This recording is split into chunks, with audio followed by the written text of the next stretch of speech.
Tregjet financiare janë përballur me një javë të trazuar pas vendimeve të presidentit amerikan Donald Trump për tarifat ndaj vendeve të ndryshme.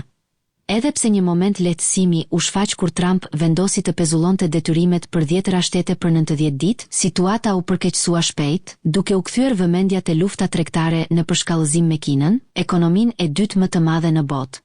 Deri tani, pasiguria është rritur në tregjet globale, duke u shprehur me një rënje të theksuar të indeksit S&P 500 prej 3.5%. Ky është një tërheqje prej 15% nga kulmi i tij i arritur në shkurt. Indekset aziatike, përfshirë Nikkei në Japoni, pan një rënje prej 4%, ndonse disa tregje në Taiwan dhe Hong Kong shënuan rritje. Ndërkohë, një shitje e fortë e obligacioneve të SBA-s ka tërhequr vëmendjen e presidentit Trump, i cili ka shpallur një periudhë të vështirë për ekonominë amerikane. Megjithatë, sekretari i Thesarit, Scott Bessent, u përpoq të qetësonte situatën duke theksuar se më shumë se 75 vende janë të gatshme të fillojnë negociata tregtare. Trump gjithashtu shprehu shpresën për një marrëveshje me Kinën, por ekspertët paralajmërojnë se rreziku i recesionit është rritur ndjeshëm, duke bërë që investitorët të kërkojnë stren në ari, i cili arriti një çmim rekord këtë javë.